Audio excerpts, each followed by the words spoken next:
Yeah, but there is a long list now, a growing list of Democrats who say she should not be the speaker. She appears, though, unfazed by it. The number of Democrats who say they won't support her is reportedly now at 17. At least 12 incoming Democratic freshmen who won last week say they will not support her. In fact, campaigned on that.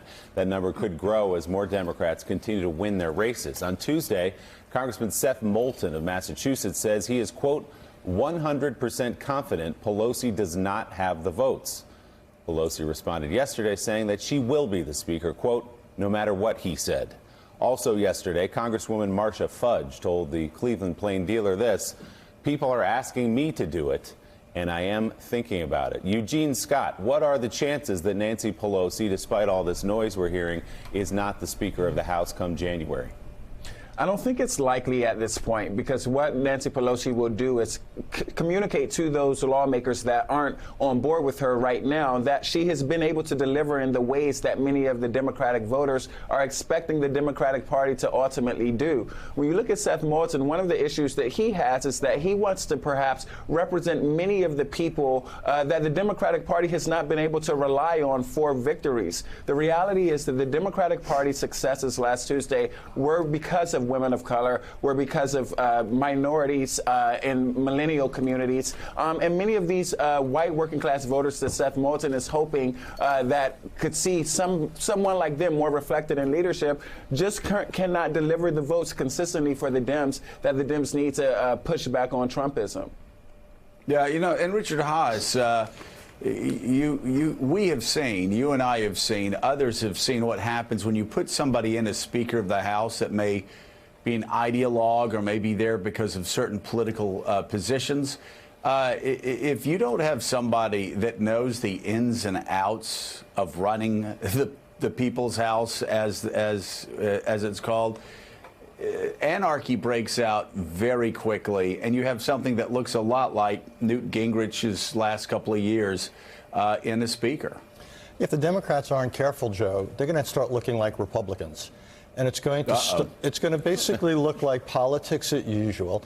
And it would be so much better if the Democrats essentially started talking very carefully about policy, that it didn't look like a political free-for-all, that they had more important things on their minds than this kind of internecine warfare. And that would be, again, a way they would distinguish themselves. Because one of the messages, I would think, of the non-blue wave, is that people are tired of Washington politics. So why would the Democrats now have this enormous demonstration that they didn't get their own message? John, this isn't the beginning of this noise. We've heard this idea of challenging Nancy Pelosi quite a bit in the last couple of years. Tim Ryan has talked a lot about the need for a new generation, putting it in generational terms in the Democratic Party's leadership. Where do you put the odds, though, of her not being Speaker? Low. But look, I mean, the reality is the Democratic Party has cleavages that are ideological and has cleavages that are related to identity. Nancy Pelosi has, although she is a woman, she is also a septuagenarian white woman, and in a party that's increasingly diverse and increasingly and younger by the day. This blue wave is filled with an incredibly diverse cast of very young, up-and-coming candidates. There were people who were concerned about the possibility that the wave would not be that big, and so there was talk about it in advance. A lot of candidates were asked who were running whether they would support her if they won, and some of them wanted to get on what they thought was the right side of history, which was to be in the vanguard of this new wave of Democratic politicians. Now she has delivered, not just, even despite all of the attacks on her, the fact that she was attacked, as Joe said, by every Republican candidate out there, the President of the United States, everyone focuses on Nancy Pelosi, and yet the party has won this giant victory. And she's someone that a lot of Democratic candidates owe their seats to. Right. She is a fundraising powerhouse. There is no one in the Democratic Party who raises more money than Nancy Pelosi.